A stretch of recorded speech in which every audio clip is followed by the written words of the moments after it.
Thanks for listening to the Made to Fuel podcast. Don't forget to click the subscribe button so you don't ever miss an episode. Check out my website, madefitnessct.com, to work out with me and get unlimited on-demand and live workouts. Feel free to stay social with me on all social media platforms at MadeFitnessCT. Search Made to Fuel podcast to find the show on iTunes, Spotify, YouTube, and iHeartRadio.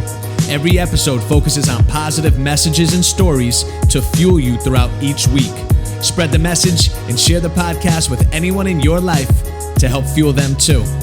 Now, let's get into it. Back with another one. Time for another episode of the Made to Fuel podcast. Thank you guys so much for clicking on the episode. Today's topic has been the most requested topic that I've received over the last few weeks, and it's about dieting. So I'm going to dedicate the entire episode to diet. And I'm going to start with this question. Have you been dieting to achieve weight loss and improve your health? An estimated 45 million Americans go on a diet each year, and approximately $33 billion is spent annually on weight loss products. Think about that. I researched that personally because I was just curious about the numbers. 45 million Americans go on a diet each year, and $33 billion is spent on weight loss products. But yet, nearly 2/3 of Americans continuously struggle with weight. Our obesity numbers, they're not declining. Diabetics are increasing. So could this have something to do with how we diet? Most nutritionists, they suggest that changing your lifestyle is more efficient and healthier rather than just dieting for a certain amount of time. Think about all the people that you've known that diet, but it's only for a limited amount of time. That's because it's a temporary lifestyle change. The key word is temporary. Whereas changing one's lifestyle is an attempt to keep up similar habits continuously for a prolonged period of time. I get insanely annoyed when people try to have conversations with me about diet. In fact, I can't stand the word diet. I don't like talking about it, just like I don't like talking about politics or religion. Diet is with those two. My friends, my family members, my coworkers, they all come to me. They ask for my advice with all of these diets, these temporary fads, and I give them the same answer every time. I've had people come up to me, they're doing these smoothies and these shakes. And I said, well, what's going to happen when you stop doing those products or using those products? Yeah, you're having quick results. The problem is with these trends is once you stop doing it, you put the weight back on plus some more.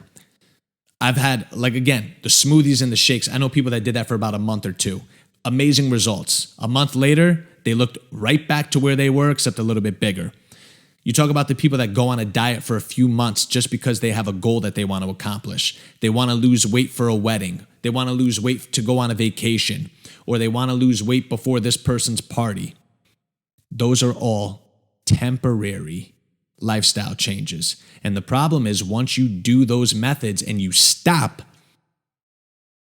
then you put the weight back on, plus some more. So I'm going to go into 5 current diets and fads that are pretty popular this day and age so that you can see what's out there. Here's the problem. Again, once you start these diets, all hell breaks loose when you stop. So if you're going to go into these diets, you have to turn it into a lifestyle change. So you have to make that decision. If I'm going to do this diet, do I want this to be for years and years to come, or is this going to be a temporary lifestyle change? Because if it's temporary, I know that I need to embrace the fact that that weight eventually is going to come back to me. So let's hop right into it. The first diet is a low-carb, whole-food diet. Now, a lot of people who need to lose weight, improve their health, lower their risk of disease, they usually try to go this route. It's flexible. It allows you to modify your carb intake depending on your goals. So therefore, a low-carb diet should be high in vegetables, meat, fish, eggs, fruits, nuts, fats, but low in starches, low in sugars, low in processed foods.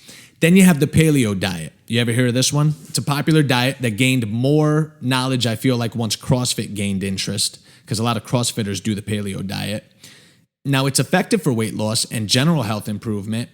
It centers around unprocessed foods, so pretty much anything that's not natural. It's very similar to the low carb whole food diet, but there's more healthy fats and oils included.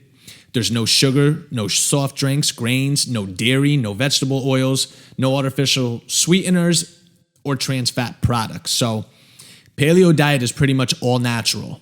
Again, similar to the low carb whole food diet, a little bit more with the healthy fats and oils added to that list, but anything that is unprocessed, they're not putting into their body.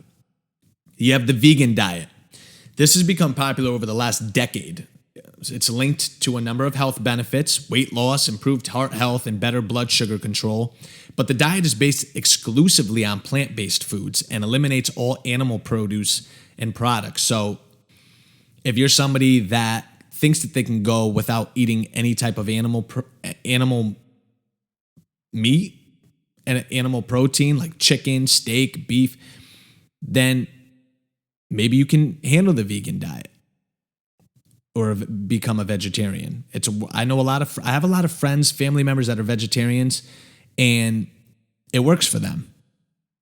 And they don't feel uncomfortable when someone else is eating a piece of meat. They kind of, they're in their own element and they stick to it. And in a way, I respect it because, again, for them, being a vegan or being a vegetarian, it's not a temporary lifestyle change. This is a lifestyle that they have created. And if they're going to continue to support that lifestyle, then I'm going to support them in their endeavor. So I respect it. Number 4, a gluten-free diet. Now, this is essential for people who are intolerant to gluten, which is found in wheat, rye, and barley.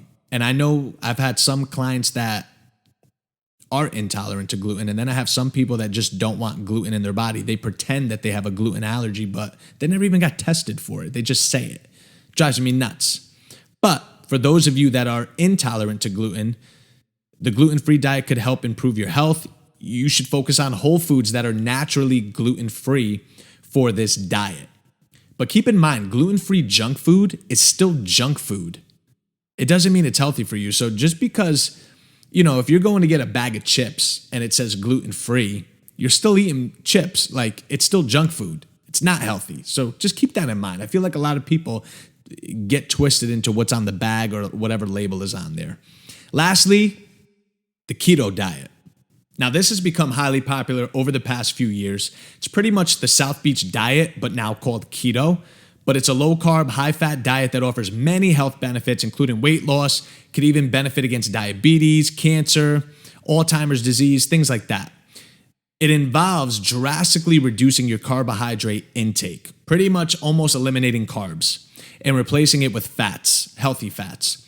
And this reduction in carbs, it kind of puts your body into a metabolic state, which is called ketosis. Now, when this happens, your body becomes incredibly efficient at burning fat for energy. And it also turns fat into ketones in the liver, which can supply energy for the brain.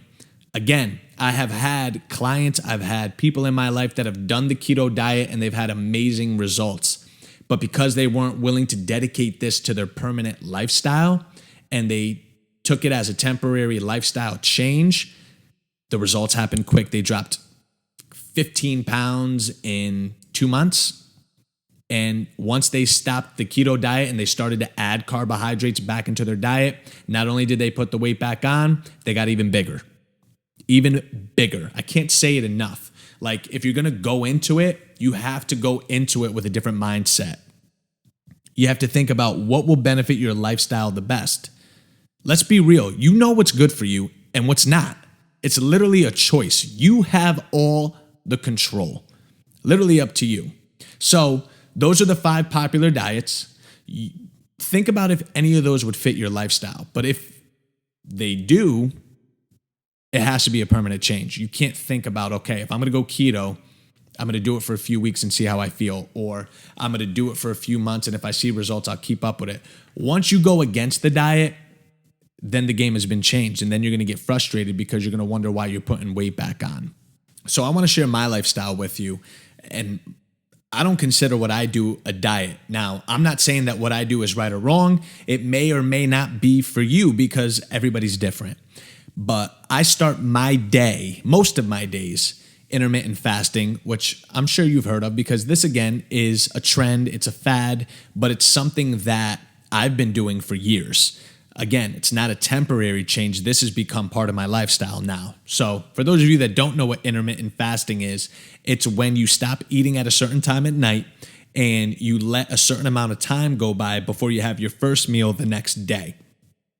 For example, I try not to eat anything past 9 p.m. Monday through Thursday, and my first meal will not be until minimum 11 o'clock in the morning. So that alone is a minimum of 14 hours where I'm fasting. There's been days I've done 15, 16-hour fasts. I think the longest I might have done was like 22 and a half hours, which was recently because I had surgery and my surgery kept getting pushed back. Not fun. I don't suggest ever doing it that long, but so I want to share my lifestyle with you. I don't consider what I do a diet, again, because this is something that I've been doing for a few years now. So it's a part of my life. It's not a temporary fix. And I'm not saying that it's right or wrong. I'm not saying that it's going to be for you. It may be for you. It may not be for you. But it works for me. I like the way that I feel. I like the way that I am productive throughout the course of the day, and overall sense of well-being that I feel on a day-to-day basis. So I do something called intermittent fasting, and I'm going to do a future episode on this topic because it's something I believe strongly in. And I'm sure you've heard of it. You may or may not know exactly what it is, but intermittent fasting has become widely popular, and the sciences that back it show that there's a lot of health benefits to it. And again, we'll get into all that stuff in a future episode. But what intermittent fasting is, pretty much you stop eating at a certain time in the night and you don't have your first meal for a long period of time the next day. For example, I might stop eating at 9 p.m. tonight and my first meal won't be until maybe 11 or 11:30 tomorrow morning. I like to have a minimum of 14 hours when I do my intermittent fasting. There's days I'll do 15 or 16 hours. I think the longest I've ever done was 22 hours, which was recent because of my surgery. It wasn't by choice. My surgery time just kept getting pushed further and further back. And I don't recommend anyone ever fasting for 22 hours. It is not fun. But yeah, anywhere between 14 to 16 hours of fasting. And then what I do is I have a large meal. And this is either breakfast or lunch. It's one or the other. I don't have both. It's one or the other. And I try to do this 5 days a week, Monday through Friday. So I try to have 2 whole meals per day. Again, either breakfast or lunch is a big meal, and then I have dinner, and that's a large meal. That's it, 2 meals. I'll try to have 2 snacks per day. So in between that first meal until dinner, I try to have a snack at some point, and then always after dinner, I like to have something to reward myself because I work hard, physically and mentally. So I drink lots of water. In the morning, I still have my coffee, I have my water, I take my vitamins, all that stuff. And my meals generally consist of lots of protein and produce. The 2 P's, I call it, protein and produce.